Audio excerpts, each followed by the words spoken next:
Hi everyone, Ian Mellor here at Orange County National yet again, and today I just want to go over a very simple drill to help players to compress the ball and get more efficiency out of their irons in the ball striking.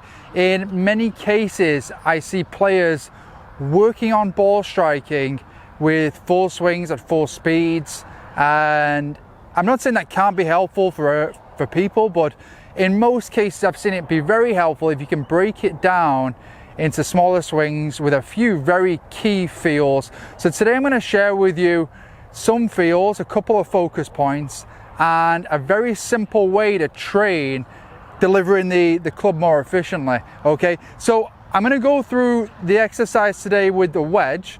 Reason being so is because I like to have the loft on the face for this drill, so as a nice representation of feedback.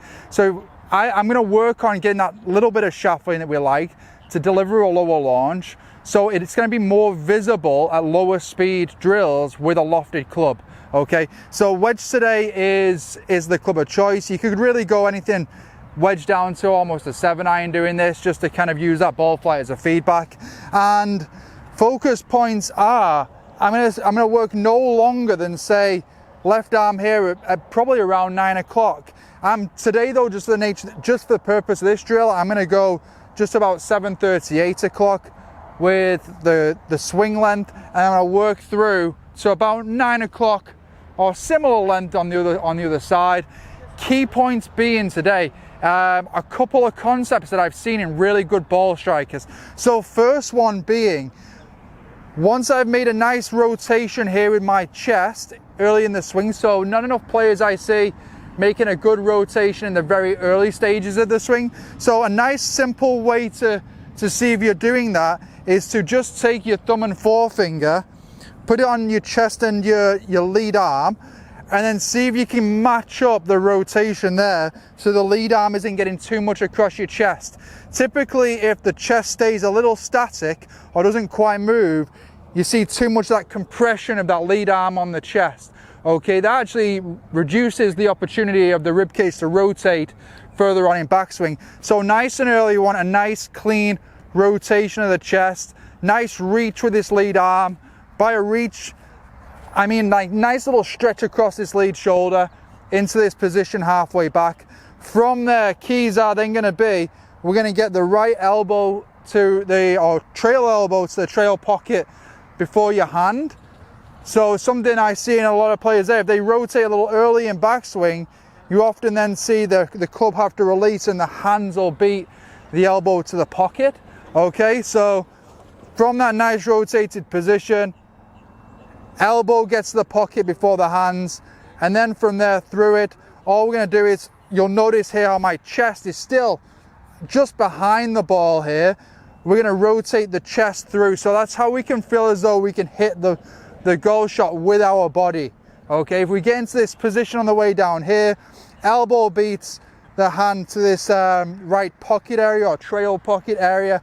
Then from there, we can learn to rotate the body onto the ball, and it's that rotation with the body onto the ball that allows us to not let that club release too much into impact. Okay, I like to, with players, do this drill on a tee purely because it brings more of the ball flight into account for the feedback. So I've actually teed it up quite high. Reason being is because obviously that's going to lead towards creating a higher ball flight. So what I will do then is have the player learn to elbow to the pocket, and then let's keep the ball flight low by rotating well through the shot and delivering less loft on the face. So when done well, would look something like this. So that's a pitching wedge that's launched. I mean, it's gone no higher than 12 feet in height, and it's flown about 50 to 60 yards. Okay, one point I did miss through it, and is that when you're doing this, really try and use your finish as well as a focus point. How tall can you get through your lead side, and how controlled can you be with the club? We really want to limit the amount of release in the finish there if we can control the club there, we know the body's worked well because we're able to really control it well with the bigger muscles rather than letting it kind of release and get away from us. Okay, so use that release as a form of feedback as well. Okay, so if I get good here, right elbow to right beats the hands to the pocket, chest is still behind. From there, I'm going to rotate. Now my chest is pointed a good way in front, and then from there I can extend and get nice and tall on the way through. Once you've hit a few off tees, the tees and you're able to keep that flight down, just then progress to the grass, and you should notice that you'll have a nice shallow delivery there through it as well. If you're able to actually get the little bit of lean, rotate through with the chest, you'll note and get that extension through it. You'll notice that the arc itself is quite shallow through it and not too abrupt down and up. Okay, so there's a few keys, simple drill to work on. More than happy. I'd love to hear some feedback on how people get on with this, if anyone gets out there and gets the opportunity to give it a go.